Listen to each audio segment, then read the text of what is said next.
Welcome to the Disney Wedding Podcast.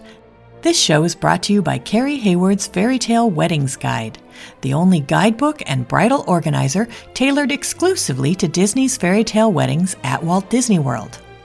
I'm Carrie Hayward, and each week I feature Disney wedding updates, money-saving tips, and interviews with wedding vendors and real Disney couples.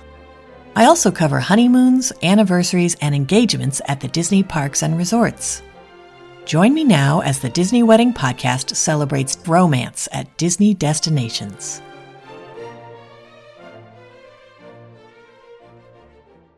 Today on the Disney Wedding Podcast, I am speaking with Disney bride Mari Acuña about her wedding at the Wedding Pavilion, with a reception at the Whitehall room and patio at the Grand Floridian, with a dessert party at Italy Sola in EPCOT, and a welcome party at Harambe Marketplace in Animal Kingdom. I thought you guys would be interested to hear how she chose all these locations and how she planned everything and how it all turned out. So welcome, Mari. Hi, Carrie. Thank you so much for allowing me to be on your podcast. I'm absolutely grateful for this opportunity. Thanks for being on the show today. I would love to start at the very beginning and find out how you and your fiance decided that you wanted to have your wedding at Disney.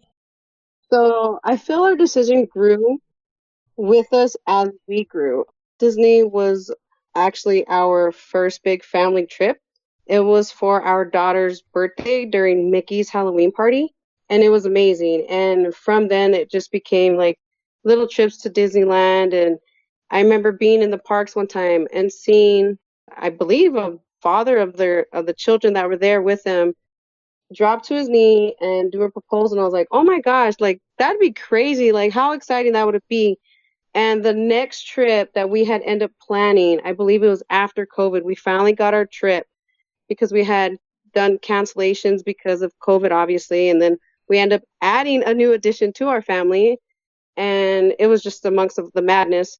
Well, that Christmas trip at Mickey's Very Merry Christmas party, he dropped to his knees in our matching Christmas pajamas in front of the castle, in front of the kids, especially the two eldest, like for them to see it, the excitement, my excitement, I could have sworn I blacked out. Like, I don't really remember people shouting and him being a little nervous.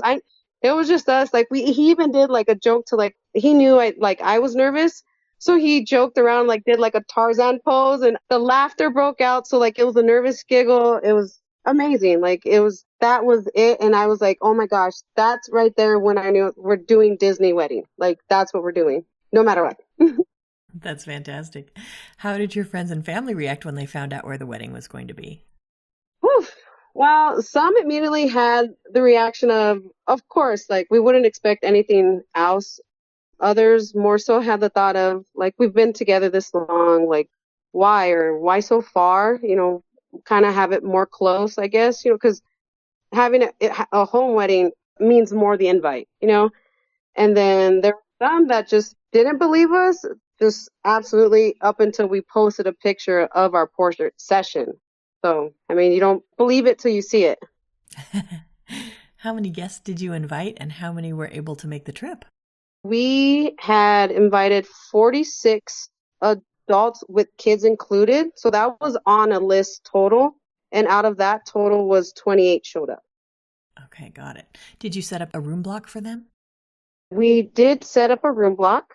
The resorts that we picked was All-Star Movies because it's not only our favorite for the kids, it was actually our first resort, like a family resort that we stayed for. And it was also budget friendly for us and our guests. We also actually picked Grand Floridian too, because I said if I'm doing a Disney wedding, I have to do it there, especially because the Enchanted Rose Lounge. That's great. How did you choose the day of the week and time of day for your wedding? So the day of the week was, I don't think it was necessarily the day of the week that was picked. It's the date that we picked. So the 14th just so happened to land on a Tuesday. So that played a big part. And I'm a huge believer in golden birthdays, which pretty much means like an example, like if you turn 14 on the 14th of March, that's your golden birthday. And for us, we turned 14 years that I loved Luis. I was involved with them. We grew. We started everything with each other. Like our adventure began 14 years on the 14th. And that was also the reason behind the color of my dress, because it was a golden event for me. Huh, that's interesting. How did you choose the time of day? I actually just like the fact that me being a mother, I absolutely knew morning was not going to be good. It just, the time management, it just wasn't going to be great with knowing that I have a 3-year-old. She is chaos when she's woken. So I just didn't want a morning wedding because I knew that I would have to wake all of them up like single-handedly, and it was just been crazy. So the afternoon, I was so thankful that I got approved for my date and my time. That's great. How did you choose your ceremony and reception venues? Ceremony, when I first decided that I wanted to do a Disney wedding, I was the girl that was like, I'm going to get married inside of Magic Kingdom, no matter what, in front of the castle. But when I saw inside your book, actually, it was your book, when I had opened it, I was flipping back to the pages, seeing what's available, because I was like, oh, okay, like, there's more out there, Marty. And just what's the possibility? I saw the Wedding Pavilion. I immediately Googled it. I saw it and I was like, that's where I'm getting married. I love that it had the look of the chapel. I love that it was weather security. I love that it was close to the location of where I was going to stay at.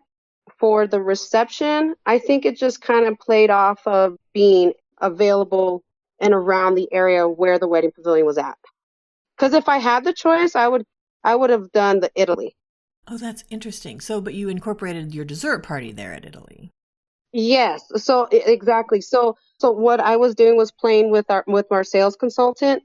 It was either I have my reception in Italy, where it's crazy. Luis and I always said that if we were to get married, we were going to take off to Italy. Well, so happened Italy was a reception area of that was available for Disney, but not for our date. But for the dessert party, it was available. So either way, we still took off to Italy. That's great. Did you use any outside vendors for the portions of your event that you were able to?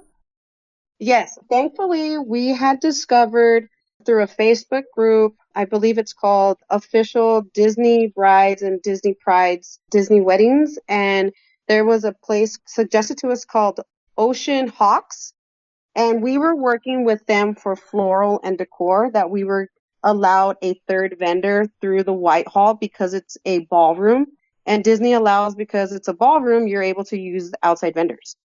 So we were working with them, but there were certain items that Disney weren't allowing us to use outside of the ballroom, where it were in our pre-reception. Even though the patio was connected with the Whitehall, it still was outside. So anything outside, we weren't allowed to use at all. So that means we weren't meeting the budget that Ocean Hawk gives out. So you have to meet a certain quote for them to even be considered. Well, during the process that we were planning with Ocean Hawks, they had suggested to us, it was called Bluegrass Chic. Oh my gosh, absolutely amazing. I could not suggest them enough. They even gave me an emotional, because with Disney, it got kind of selective. Like, you could ask for certain things, but it was a hit or miss. But I was actually able to walk in and see my flowers and see like half of my arch, and just see like the golden Harlows, I think they were called. It was emotional. I left kind of teary eyed. I texted the owner of the store and the person that I was working with, immediately let them know, like, thank you so much for everything. Looked great from there. I can only imagine what my reception would have looked like. And then for Merrily Married was our videography. They were absolutely great. Like, they were on point. They went back for effort, and they had missed a certain part of it was our welcome party. And when I got back our final film, I had seen certain parts that I thought weren't going to be in my film. And I got teary eyed immediately, because I was like, oh my gosh, like, I can say like we were there. Like, that was part of our ride mix in. Like, it was just so great for me to know, like, they made up for just lost time, and everything that happened through our reception, and the bits and pieces that they highlighted our wedding. And it was just great that I can look back, that everything that was captured in a photo, they captured live. Like, it's beautiful for them. Like, I love it. That's wonderful. Catherine Martell is another person that we used her services. She offered for them to steam our dresses. She sent over her assistant, Samantha. Absolutely great. Like, she talked to the kids. She gave me a conversation that I didn't know that I needed. And it wasn't even nothing big. It was just basically talking about kids, visiting New York, what to eat from there, and what to do, what not to do. And I didn't know I needed that break. So I definitely appreciated that. And she was a great sport when it came to doing my dress, because that golden dress, I could tell you, it looked like it funded Tinkerbell's Pixie Dust Fountain. Because anytime she popped out, she popped out with like golden sparkles all over her. We also used a travel agent through Pirate and Mermaid Vacations, the adventure coordinator named Autumn Barnes. She was able to help us score rooms at the Grand Floridian for our wedding stay and our portrait session that was originally booked up when we had asked our room block if there were any rooms available. And she was able to actually snag us some. So I'm completely thankful for that part, because our getting ready photos would have been pretty crammed and hectic. So how did you choose to have Catherine Amundi as your officiant? Looking at the group and seeing, everyone's review, and Catherine Amundi, she stood out to us. I won't lie. Like, it was the whole like dreamy England accent that I loved. I loved like the movie sense of it that it brought to me, like the fairy tale that it brought to the films that I would see. And then, so when I had set up a meeting with her, it was a laid back conversation. Like, she was professional on film and then on your videography, but on the Zoom meetings, she was like a laid back conversation that I could have had. And in the most respectful way, she had like that grandma vibe. And I knew she would have made our ceremony run smooth. And it absolutely did. It was beautiful. Like, I look at it every time and I completely cry. So did you add any kind of entertainment to your ceremony or your reception? The only entertainment we did was DJ. I wish the lighting package was offered in the Whitehall and patio, but the room isn't set up for projections from what our planner told us. Oh, that's interesting. So you just had basic lighting. Yes, like I actually just reread our BEO, and that's a good thing for the brides to look out for, is that it charges for the DJ and uproom and lighting and such, but the Whitehall doesn't allow it. So you're getting charged for it, but you can't use it. Oof, they didn't give you a discount on that? The only thing they gave us was the up lighting that they did. Interesting. Okay. Do you have any menu items or cake flavors from your reception that you would recommend? Absolutely. So at our welcome party, we had our guests actually loving the firecracker shrimp that we had. They also loved the warm fire pit s'mores cake that we did.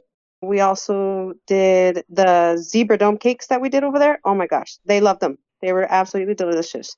And then we also had at our pre-reception, we actually ran out of the shrimp. The Disney team was telling our guests that there was no longer any because the amount of service that was given through them. The name was called Lime Chili Pepper Vodka Poached Shrimp, served with cilantro tequila cocktail sauce. They actually loved that one. And the red pepper, goat cheese, and olive tapenade crostini. That's great. Now, can you talk a little bit about the dessert party that you added at Italy Isola and EPCOT, and then the welcome party at Animal Kingdom?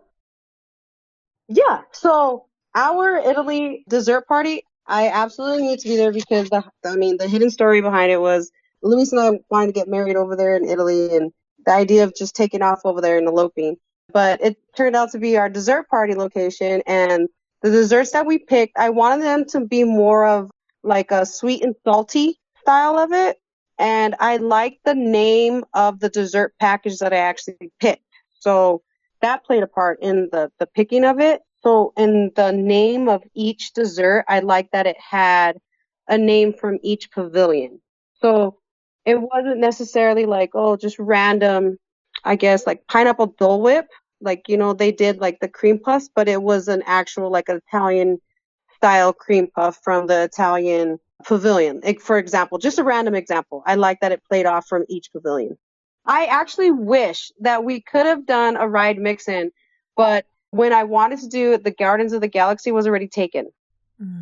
And it was because I did it so last minute. Like, I could have sworn I reached out to my planner March 7th, I want to say, and was like, hey, can I do a ride mix in? It's like, oh, you're a little late. And then for our welcome party, we wanted so behind the story of the welcome party and the park that we chose at, it played on Luis's name. So when I had first met Luis, he had told me his last name was Acuña, and I was like, Acuña, like, and my immediate thought was like, that kind of sounds like Acuna, like Acuna Matata. And he was just like, well, it's actually Acuña, like the accent mark of it. But I couldn't help but associate it to the song, like Acuna Matata. And it turns out to be one of like our family favorites and one of our family favorite parks. Like our kids absolutely love it, especially Lion King. Like when we go there, the show is an absolute must. Like it's an absolute must that we have to go there. And I wish we could have done that show being our ride mix-in, but unfortunately it's not available for a ride mix-in. So the next best thing as an idea for a dinner and the show for our guests was another favorite that we like was Tough to Be a Bug. And it was an actual surprise for our planner because usually the main sought out ones are the Flight of Passage and, the Avatar rides. But no, I wanted them to just kind of sit down, kind of make it like a fun experience where it gets them involved, like regardless if they want to or not. And it was fun. Like even the adults kind of were like creeped out, but kind of nervous laughing. And it was just fun for us. And then like the dinner, it kind of eased everyone out of their, I don't know, weirdness of being new in a new place because some of them were actually there for the first time. Wow, that's a great idea. Can you give my listeners a timeline of how the wedding day fit together? Yes, so we were given the event start time would be at 12:30. So I would say I got up around, just because of nerves, probably like 4 a.m., maybe even 5. And then I worked on myself and I probably got my kids up, got them around maybe like 6.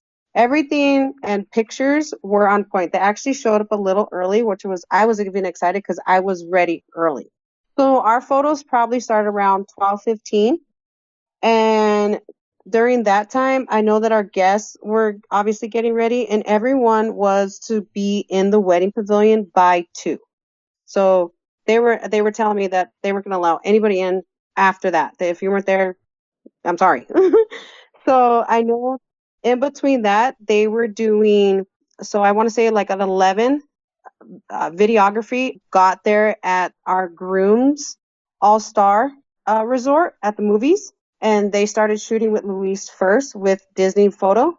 And then they traveled to us. And then that's when the photos and everything started getting real. Like everything started setting in like, okay, like I'm walking out of my resort room and everything's starting to push forward. So that means I'm going out by 2:15. It's because 2:30 was our wedding ceremony and it started at that time. Everything went so smooth by then. 2:30 we started with officiant Catherine walking down the aisle with everybody, and I want to say around like 3:30 everything kind of slowed down with our exit. We did a planned exit with our carriage, and they did pedal toss. We did our photos at Picture Point, I believe it's called. And then we head back to our pre-reception area where our planners pulled us aside, gave us some food. I want to say around 3:30, 3:40ish. So our pre-reception was it ended around 3:45, and then they let us do a first look at our reception room. Absolutely beautiful. Like it was just, I was so thankful how it looked. I was excited to know what everything would have looked like had I not been missing a lot of my decorations, because I was actually supposed to have taller decorations than what was shown in photos. That was missing through Disney. It kind of sucked to not see all of everything, because even my desserts that were supposed to be set up, they were kind of supposed to be set up on different layers for it to kind of look offset, but they had only put one rose on a stack of books. So I kind of felt like that was kind of like the plainest of the decorations, I want to say, but everything looked great. Our reception was supposed to be from 4 through like 7:15 because we were going to go to our dessert party. But there was a medical issue that went kind of wrong where it kind of pushed back our reception. But we were able to kind of get our last dance with each other and kind of have that intimate moment that we did have with each other. And that felt good for me. Like, okay, like it kind of slowed down things. And I want to say we got there a little late. We were supposed to get there at 8:45. I want to say we probably got there like at 9 because the show had already, I want to say, started. So when we got there, photos was they're already like taking photos of like fireworks and stuff. And then that's when our dessert party ended around like 9:45. And then we pretty much just headed back to the resort for like, just kind of drinks and last minute talks and laughs afterwards. And that's pretty much all we did for the day or evening that I can remember. So when you were planning, what were some of the most important aspects where you focused your attention or your budget? Besides the date, I want to say definitely media. I wanted to make sure not only did we get coverage for our wedding day, we had coverage for our welcome party and portrait session. So I wanted to make sure that that fit in no matter what. And then another one was food and beverage. We love food. Luis and we love to eat and our kids love to eat. So we wanted our guests to be able to eat. And we've always said if we're doing a wedding, it's a must to have an open bar and as much food options as possible that we're allowed to give our guests. And another one it was a must for our budget was decoration, and not just floral and decor, but Walt Disney World itself is an international decoration. So it's not just their venues that show detail, but their food and drinks are art and decorative. So it all just mixed together with it. That's wonderful. Were there any aspects that were less important where you saved your money or your effort? I guess, our thing was like everyone wants a big wedding in a sense of having, everyone and their grandma invited. But we still always wanted like an intimate, almost like a VIP feel to our guests. Like, we want it to be closely for us and for you, like not just some random people as well. So for sure, the amount of people that we didn't really care. Like it was just that was just less important. It was less important, but important. Does that make sense? Mm-hmm. Yeah, and then I want to say the custom entertainment. We discussed characters once and moved on. It wasn't such a big deal for us to just miss out on. And then the cake. Not so much that we weren't pleased with their flavors. We just already had our heart saved and set on a flavor that if we knew we couldn't have it for our wedding cake, we weren't going to have cake at all. Oh, interesting. So did you not have a cake?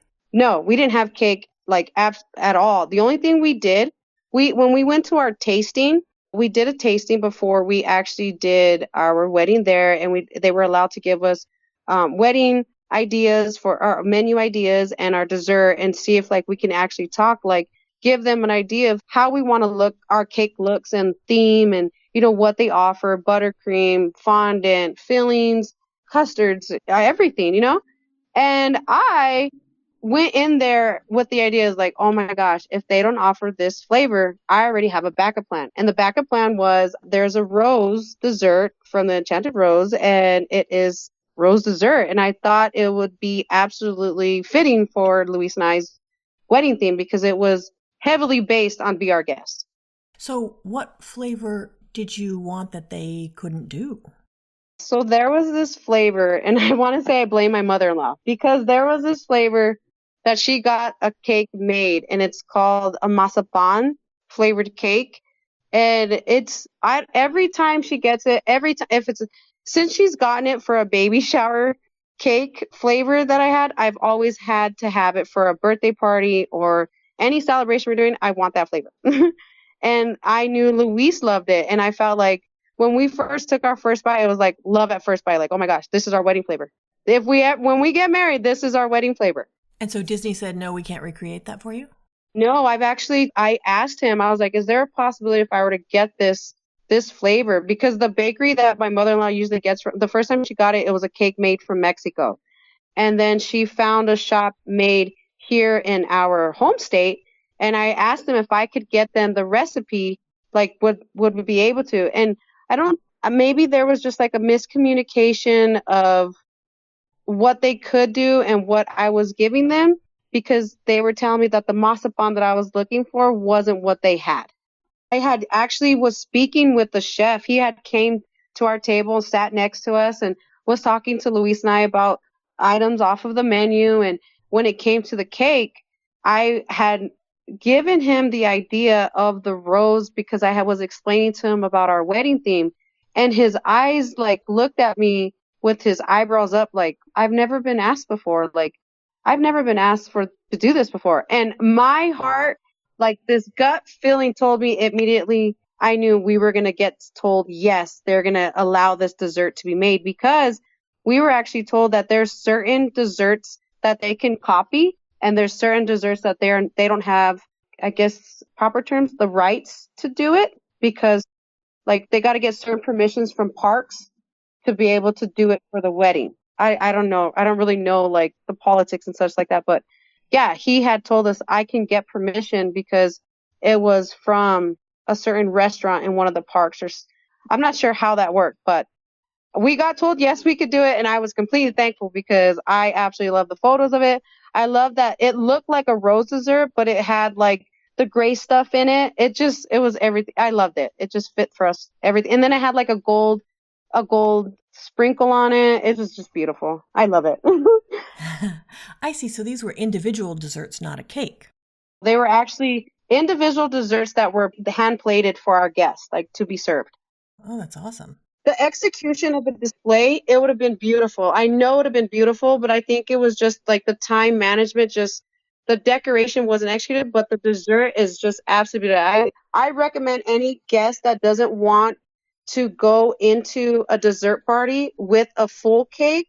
That right there would be an excellent idea because it's the image of it. Not only it's eye catching, it tastes delicious. That's wonderful.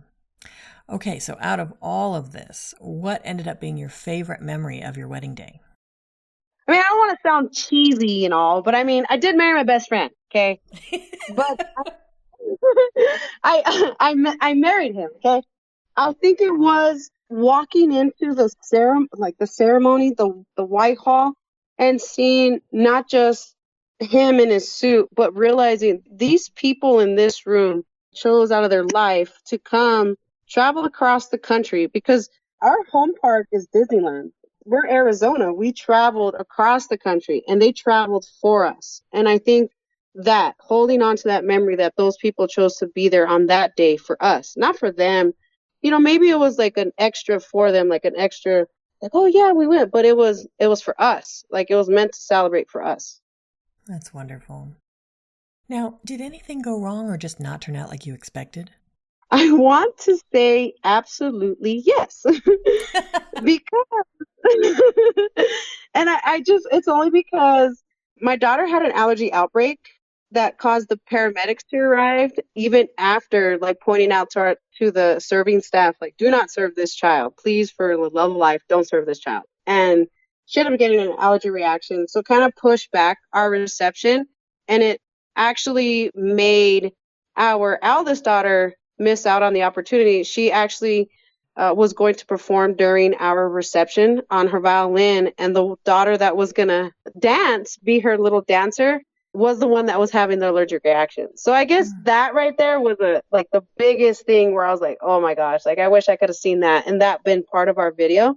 But there was a silver lining for it. So I'm trying to look at the good of it. Like maybe my daughter would have gotten stage fright or something, you know? So I try and look at the best of it for that part. And then I wish we weren't missing the floor and the decor because I know it would have just been great, especially because how extravagant to see the candelabras to be on top of the tables amongst our floral bridges. And then like we even were supposed to have more decoration on top of the tables, but because there was so much floral that was used, they just couldn't fit on our stuff. It would have, I don't know, maybe I guess I expected Disney to kind of be like Disney magic, like let's just put them around the table, like just scatter them around or something. I don't know, maybe just improvise, but they gave us a discount on that part, the ones that weren't used during our reception. Oh, good. Okay. Was there anything that seemed like a big deal beforehand or you were worried about, and then it turned out not to be a big deal? Yes, so definitely for sure, I want to say like the seating chart for sure. People are adults. They can sit wherever they can sit. As long as my kids were near like the sweetheart table, I was okay. So seating chart for sure. I didn't really care after all. And then I want to say The cake for sure, just because I thought that I would miss the cake cutting part of it, like the feeding fun of it. But if anything, it was just the picture moment, like standing next to a tall cake, and it would have been a waste of money if anything. So, and the rose dessert was more suiting for Luis and I. It was just meant for him and I, and personally give each. It meant to also too like thank our guests, like within each rose, like thank you for coming to our wedding, thank you for coming to our wedding type thing. And then the dance floor for sure. I was panicking, thinking that the dance floor was going to be extremely small just because the Whitehall itself isn't such a large space. So I was scared with the tables and the cake area and the DJ area. I was scared that the dance floor was going to be small, but it actually wasn't. It was pretty good. Oh, great. Okay. Is there anything you would have done differently knowing what you know now? Oh my gosh. Number one thing for sure, I would have not done a 10-day trip. I would have cut it down to half a trip with more fun. Like, for example, I would have put the money towards us having two ceremonies and an in-park wedding reception with live entertainment immediately. Like right off the bat, I would have done that. And then I can say I would have not only hired a Disney photographer, but I would have hired an outside vendor photographer because I just want everything captured. I could have had Disney focus on Luis and I, and another photographer focus on just my kids, and another focus on family and friends. You know what I mean? Like I wanted everything captured no matter what. It's just who I am. I would have definitely done a first look with my husband. Not just my son. I did my first look with my son. I absolutely adore the photos. I actually broke down at our dessert party that we had. It's in my wedding film. I broke down because they had given me a photo of me standing behind my son doing a first look with him. So I could have only imagined what I would have done a first look with Luis. And then also it would have allowed more photo images like with him in my dress and just in different areas of the Grand Floridian. So definitely keep that in eye. Like especially because you've been with him for so long, like he's seen you.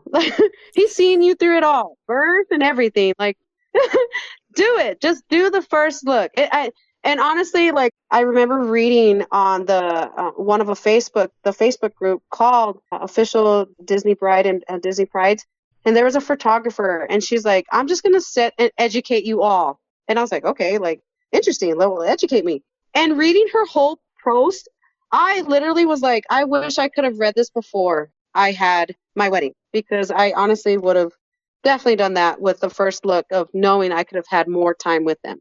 And then I would have agreed with Disney by pushing my start time of my reception, because they actually suggested me push back my reception time so that way they could have fit all of my decoration into my reception area. But I had already seen outside in the area that the kids were kind of running around. I was kind of getting antsy because I was separated from them. I didn't know what they were doing. Like, so I was just kind of like, no, no, no. Like, let's just start the reception. Just, it's okay about the decor. You said you guys that you'll give me a refund. That's okay. Like, if I could have gone back, especially knowing that we still got pushed back, I would have definitely just pushed back the reception and just got the kids and just been with them separated in that room and had that little break with them, especially with the kids. Interesting. Okay, these are great tips. Do you have any other advice or tips for future Disney couples? Absolutely. So definitely, if you have any type of second thought, follow your gut and hire that outside vendor private wedding planner. Like whatever service you feel that you need that extra attention for, hire them for it. Somehow, some way, make it fit into your budget. Because come that wedding day, it's better that you have it and not need it than need it and not have it. Because I definitely wish I could have had someone like, I guess, to feel like they were 100% on my side, to be there to read my BEO and be like, okay, she had this and this, because I was being interrupted during the wedding by the entertainment team and telling me like, oh, this, what about this and what about this? I felt like I could have given that to somebody else, like, so that would have been great. And get videography. I absolutely love Marilyn Mary. Like, I am absolutely thankful for them because anything photo didn't get or they got, but it was like in a still pose. Videography got in a full clip, and I was like, oh my gosh, like you just see the whole motion of it, and it just brings so much more joy. So if you can fit that into your budget, definitely fit it in there, because honestly, you're gonna regret it. I took that immediate advice when I got brides telling me, like, if they regretted one thing, it was not getting videography. So I knew I wanted to make that fit, no matter if it was at the welcome party, dessert party, or our wedding day entirely. And then don't be scared to offer an idea.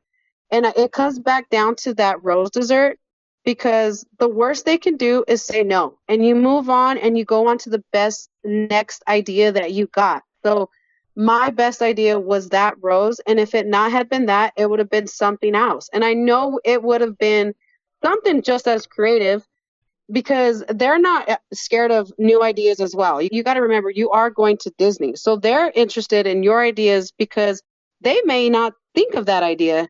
You might be their first one. You might be their inspiration. So don't be scared to come up with that idea and see if they will offer that, because if they really want it, they're going to make it happen too. And then my husband, he worded a budget. Set a budget and do your dang best to not go over it. Be strict on yourself. That's great advice. Well, Mari, I think you've offered a lot of great tips and advice for anyone who's getting married at Walt Disney World, and I appreciate your taking the time. Yes, absolutely. I am extremely excited and happy to be on here with you. And I'm so thankful for your book and everything that you have given us, because going into the Disney World wedding, I felt ready for it. That's our show for today. I'm your host, Carrie Hayward, inviting you to join me again next week for another episode of the Disney Wedding Podcast. Past shows and tons of photos for each episode are available on my website, DisneyWeddingPodcast.com, or listen in your favorite podcast app.